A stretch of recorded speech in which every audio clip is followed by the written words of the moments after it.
కేటీఆర్ సమాధానం చెప్పాలంటూ కూడా ఈరోజు ఆదర్శ్ నగర్లోని ఎమ్మెల్యే క్వార్టర్స్ వద్దకైతే భారీగా యూత్ కాంగ్రెస్ నేతలు అయితే చేరుకున్నారు. అయితే ధర్నా చౌక్ దగ్గరికి కేటీఆర్ వచ్చే అర్హత కూడా కేటీఆర్కు లేదు అని, అంటే గత 12 సంవత్సరాలు వాళ్ళు ప్రభుత్వంలో ఉన్నప్పుడు కూడా ఏ రోజు ధర్నా చౌక్కి రావడం కాదు కదా, అసలు ధర్నా చౌక్ ఉందనే ఒక విషయం కూడా మర్చిపోయిన కేటీఆర్ ఇంకా బీఆర్ఎస్ ప్రభుత్వం పేపర్ లీక్ విషయం జరిగి కూడా చాలా కాలం అయిపోతుంది. ఇప్పటికే చాలామంది నేతలు అటు రాహుల్ గాంధీ కావచ్చు, అటు సోనం వాంగ్చుక్ కావచ్చు, ఢిల్లీలో జంతర్ మంతర్ వద్ద జరుగుతున్న చాలామంది విద్యార్థుల ప్రొటెస్ట్ని సపోర్ట్ చేస్తూ కూడా ఇచ్చేస్తున్నారు. కానీ ఎప్పుడు 24/7 ట్విట్టర్లో చిన్న విషయాన్నైనా ట్వీట్ చేసే కేటీఆర్ ఇప్పటి వరకు ట్విట్టర్లో కూడా, ట్విట్టర్ అనే కాదు సోషల్ మీడియా వేదికగా ఏ పోస్టు చేయని కేటీఆర్ ఈరోజు ఇలా ధర్నా చౌక్ వద్దకి రావడం కూడా ఏంటి అని కాంగ్రెస్ నేతలు అయితే ప్రశ్నిస్తున్నారు. ప్రస్తుతం మనం చూడొచ్చు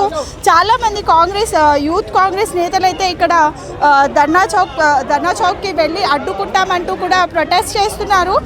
మనం చూస్తున్నామంటే నీట్ పేపర్ లీక్ బాధ్యత వహిస్తూ కేంద్ర మంత్రి ధర్మేంద్ర ప్రధాన్ రాజీనామా చేయాలని కూడా డిమాండ్ చేస్తున్నారు.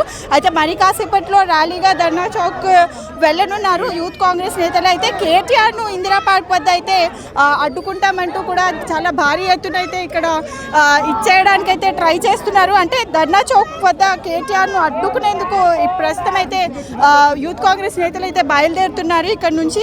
అయితే వీళ్ళ డిమాండ్స్ ఒక్కటే, 27 మంది విద్యార్థులు చనిపోయారు, వాళ్ళకి క్షమాపణలు చెప్పాలి.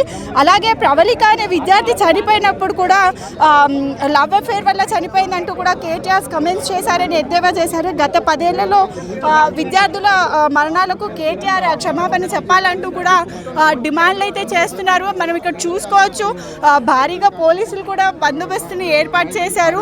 చాలామంది యూత్ కాంగ్రెస్ నేతలే కావచ్చు చాలా అడ్డుకోవడానికి అయితే ప్రయత్నాలు చేస్తున్నారు. ఇక్కడ మీరు విజువల్స్లో కూడా చూసుకోవచ్చు భారీగా పోలీస్ బందోబస్తు ఒకటి ఏర్పాటు చేశారు. అలాగే యూత్ కాంగ్రెస్ నేతలు కూడా కేటీఆర్ని ఒకటే డిమాండ్ చేస్తున్నారు, ఏంటంటే వాళ్ళు 27 మెంబర్స్ స్టూడెంట్స్ చనిపోయారు అండ్ ప్రొటెస్ట్ జరిగి కూడా 20 డేస్కి ఎక్కువైపోతున్నా ఈ రోజు కేటీఆర్ నిద్ర లేచారా అని కూడా అడుగుతున్నారు. అండ్ ఆయన బర్త్డేకి కూడా ఆయన దుబాయ్ వెళ్ళి ఆయన ఫ్రెండ్స్తో బర్త్డే సెలబ్రేట్ చేసుకుంటున్నారు. అలాంటి వ్యక్తికి స్టూడెంట్స్ గురించి మాట్లాడే అర్హతే లేదు అంటూ కూడా ఇక్కడ యూత్ కాంగ్రెస్ నేతలు అయితే ఆరోపిస్తున్న సిచ్యువేషన్స్ అయితే మనం చూస్తున్నాము.